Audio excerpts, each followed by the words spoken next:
지금부터는 여러 가지 종류의 폼에 대해서 배워보도록 하겠습니다. 먼저 텍스트 에어리어 태그입니다. 텍스트 에어리어 태그는 여러 줄에 걸쳐 긴 텍스트를 입력받기 위한 HTML 태그입니다.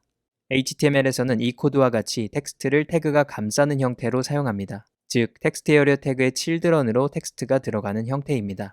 반면에 리액트에서는 텍스트 에어리어 태그의 value라는 어트리뷰트를 사용하여 텍스트를 표시합니다. 이 방식은 앞에서 배운 컨트롤드 컴포넌트 방식인데 값을 컴포넌트의 스테이트를 사용해서 다룰 수 있습니다. 실제 예제 코드를 보겠습니다. 이 코드는 고객으로부터 요청사항을 입력받기 위한 request form이라는 컴포넌트입니다. 스테이트로는 value가 있고 이 값을 텍스트 에어리어 태그의 value라는 어트리뷰트에 넣어줌으로써 화면에 나타나게 됩니다.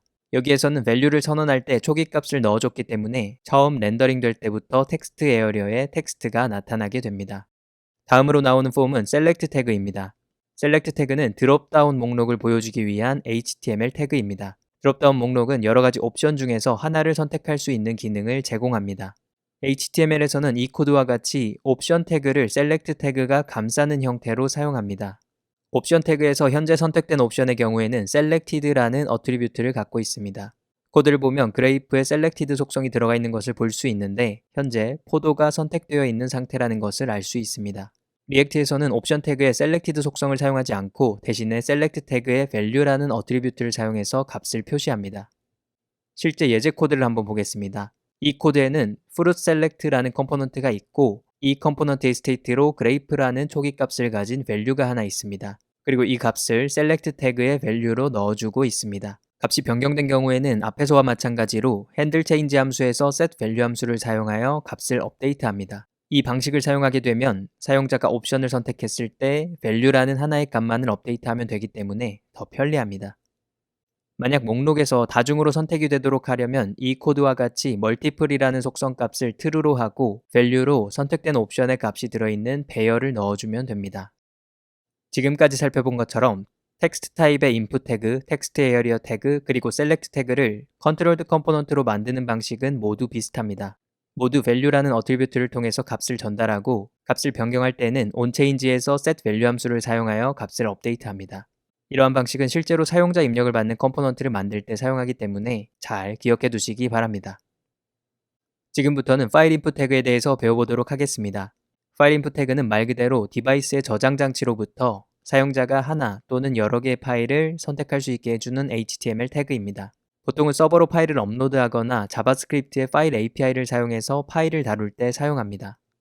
실제로 사용하는 방법은 이 코드와 같습니다. 인풋 태그를 사용하고 타입을 파일로 해주면 됩니다.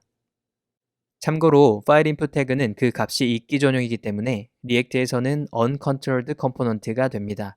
즉, 값이 리액트의 통제를 받지 않는다는 것이죠. 지금까지는 하나의 컴포넌트에서 하나의 입력만을 다뤘는데 만약 하나의 컴포넌트에서 여러 개의 입력을 다루기 위해서는 어떻게 해야 할까요? 이런 경우에는 여러 개의 스테이트를 선언하여 각각의 입력에 대해 사용하면 됩니다.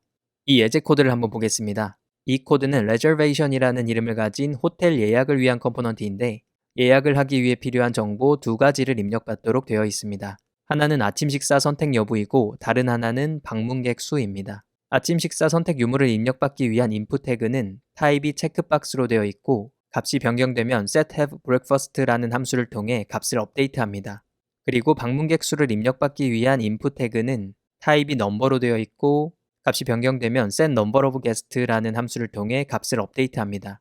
클래스 컴포넌트에서는 set state 함수 하나로 모든 스테이트의 값을 업데이트했지만 함수 컴포넌트에서는 각 스테이트의 변수마다 set 함수가 따로 존재하기 때문에 이와 같은 형태로 각각의 set 함수를 사용해서 구현하면 됩니다.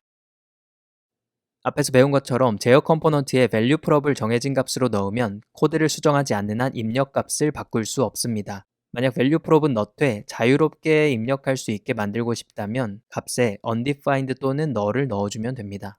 이 예제 코드를 한번 보겠습니다. 처음에는 인풋의 값이 high로 정해져 있어서 값을 바꿀 수 없는 입력 불가 상태였다가 타이머에 의해 1초 뒤에 value가 null인 input 태그가 렌더링 되면서 입력 가능한 상태로 바뀝니다.